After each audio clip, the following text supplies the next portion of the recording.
Alhamdulillahilladzi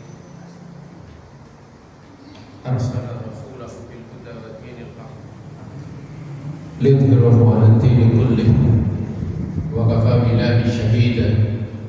Asyhadu an la ilaha illallah wahdahu la syarika lahu wa asyhadu anna Muhammadan 'abduhu wa rasuluhu. Allahumma shalli wa sallim wa barik 'ala nabiyil karim Muhammadin wa ala alihi wa sahbihi wa man wala wa man tabi'ahum bi ihsan ila yaumil qiyamah. Wa qala azza wa jalla ya ayyuhalladzina amanu taqullaha haqqa tuqatih wa la tamutunna illa wa antum muslimun. Amma ba'd. Ibadallah, ittaqullaha la'allakum tuflihun. Jamaah Jumat yang dirahmati Allah Subhanahu wa taala, mari pertama kita perhatikan, jaga dan tingkatkan takwa kita kehadiran Allah Subhanahu wa taala dengan kita menjalankan perintah-perintah Allah Subhanahu wa taala dan juga dengan menjauhi seluruh larang-larang Allah Subhanahu wa taala. Karena takwa adalah bekal yang terbaik tatkala seorang dia menghadap Allah Subhanahu wa taala. Dan juga dikarenakan takwa mengumpulkan seluruh macam daripada kebaikan. Saudara kaum muslimin yang dirahmati Allah Subhanahu wa taala, menjadi orang yang beriman kepada Allah Subhanahu wa taala adalah keberuntungan yang luar biasa. Tatkala kemudian Allah Subhanahu wa taala menghamparkan kepadanya perkara yang menyenangkan, maka akan menjadi ibadah yang azimah. Demikian pula manakala Allah Subhanahu wa taala menghamparkan kepadanya perkara-perkara yang dia tidak suka, itu bukan akan menjadi ibadah yang azimah. Yang mana ibadah tersebut yang pertama adalah syukur, dan ibadah yang kedua adalah bersabar.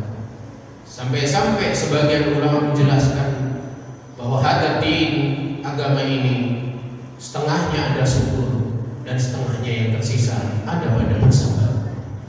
Saudaraku kaum muslimin yang dirahmati Allah Subhanahu wa taala, karena perkara tersebutlah Rasulullah alaihi salatu wasallam di dalam sebuah hadis beliau mengatakan, ajaban li amril mu'min, sungguh menakjubkan urusannya orang-orang yang beriman.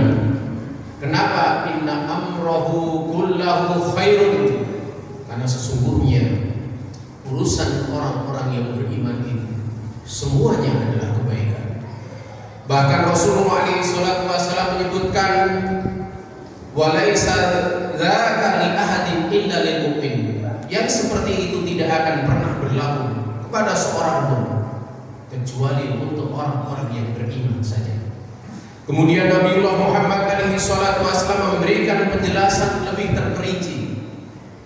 In asabathu sarra'u syakar fakana khairalah. Kalau kemudian menimpa dirinya itu sesuatu yang menyenangkan dirinya, kemudian dia bersyukur kepada Allah Subhanahu wa taala, dan itu adalah kebaikan baginya. Kemudian kata Nabi alaihi salatu wasallam, in asabatu dharra'u sabar fakana khairalah. Kalau kemudian yang menimpa dirinya sesuatu yang tidak menyenangkan, maka dia bersabar dan itu adalah kebaikan baginya. Saudara kaum muslimin yang dirahmati Allah Subhanahu wa taala, bahkan tidak sekedar itu. Di saat kemudian seorang dia biasa beramal dengan amalan soleh, kemudian ada sesuatu yang tidak menyenangkan mengalami, dia alami sesuatu yang tidak menyenangkan itu, kemudian terhalangi untuk mengamalkan kebaikan tersebut, itu pun masih ditambah oleh Allah Subhanahu wa taala dengan pahala akan amalan tersebut. Rasulullah SAW beliau bersabda, idza maridul abdu aw safara kutiba lahu mislu ma kana ya'malu muqiman sahihan.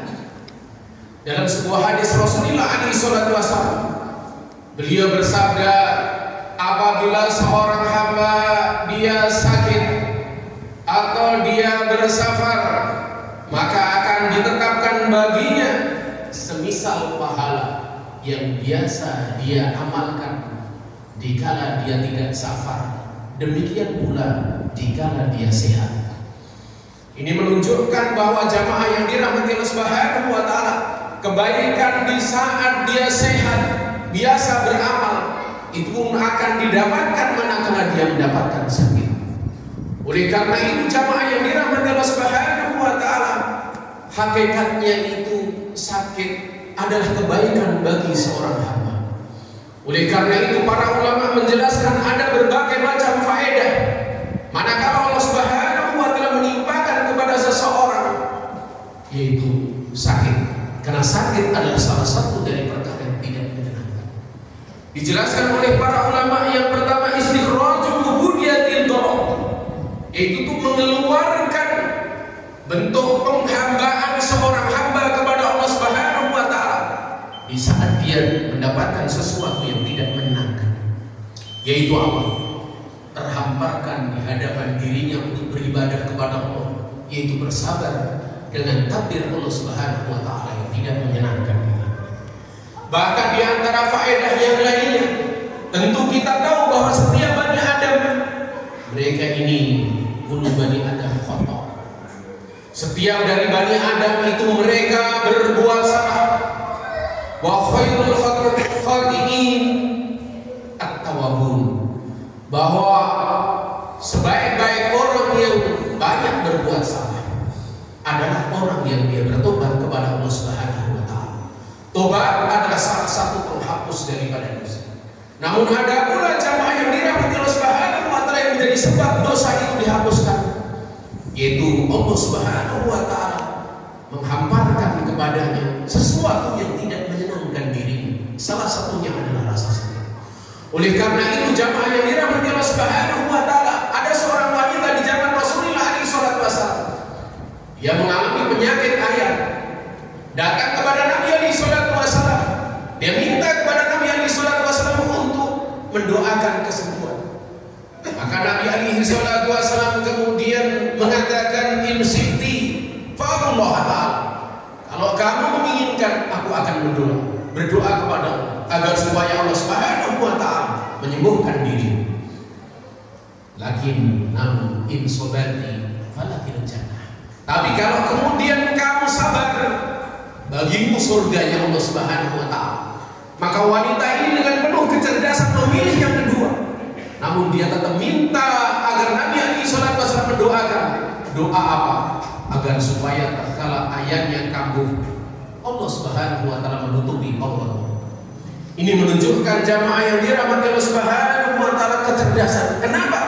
Karena rasa sakit itu bisa menjadi takfirud dzunub, bisa menjadi penutup bagi dosa-dosa, bahkan sayyi'at, kejelekan. Karena kita tahu dosa dan kejelekan itu punya efek, punya pengaruh baik di dunia, lebih-lebih di akhirat. Saudara kaum muslimin yang dirahmati Allah Subhanahu wa taala, juga adanya berbagai macam musibah, salah satunya adalah sakit. Itu akan menjadi perkara yang disegerakan balasan dari kesalahannya di dunia, sehingga di akhirat dia tidak akan mendapatkan balasan. Kenapa? Karena semuanya sudah dibalas oleh Allah Subhanahu wa taala di dalam kehidupan di dunia. Makanya Rasulullah SAW beliau bersabda, "Idza aradallahu bi 'abdihi al-khairu ajjala lahu al-uqubata fid dunya." Ketika Allah menginginkan kepada seorang hamba dengan kebaikan, Allah Subhanahu wa taala akan menyegerakan hukumannya itu di dunia. Namun sebaliknya pula, wa idza aradallahu bi 'abdihi syarra amsaka anhu bi dhanbihi hatta yuwafiya bihi yaumal qiyamah. Ketika Allah Subhanahu wa taala menghendaki kepada seorang dengan kejelekan, Allah akan menahan dirinya itu dengan dosa-dosanya sampai Allah Subhanahu wa taala akan membalas, menunaikan balasan dosanya tersebut pada hari kiamat, sehingga dia hanya akan mendapatkan siksa. Kenapa? Karena dosa yang dia punyai belum diampuni oleh Allah Subhanahu wa taala. Saudara kaum muslimin yang dirahmati Allah Subhanahu wa taala, yang selainnya adalah rif'atul darajat, yaitu pengangkatan derajat. Di mana kalau kemudian dosa dihilangkan, tidak cuma dosa dihilangkan, bahkan diangkat derajatnya oleh Allah Subhanahu wa taala. Maka di sini jamaah yang dirahmati Allah Subhanahu wa taala, pentingnya untuk kita bisa bersabar, lebih-lebih bisa kemudian ridho. Tentunya manakala kemudian seorang mampu ridho, dia tahu balasan yang diberikan oleh Allah Subhanahu wa taala tatkala dia senantiasa sangka baik kepada Allah Subhanahu wa taala atas segala sesuatu yang ditimpakan kepada dirinya. Kenapa? Karena apa yang menjadi perbuatan Allah Subhanahu wa taala itu semuanya baik dari sisi Allah Subhanahu wa taala. Kenapa? Karena al-khairu biyadillahi subhanahu wa ta'ala. Dia adalah ada di tangan Allah Subhanahu wa ta'ala. Wa syarru min nafsina. Sementara kejelekan itu datangnya dari diri-diri kita. Aku qouli hadza astaghfiru li wa lakum wa li sa'iril mu'minina wal mu'minat innahu huwal ghafurur rahim wa qur birri warham wa anta khairur rahimin.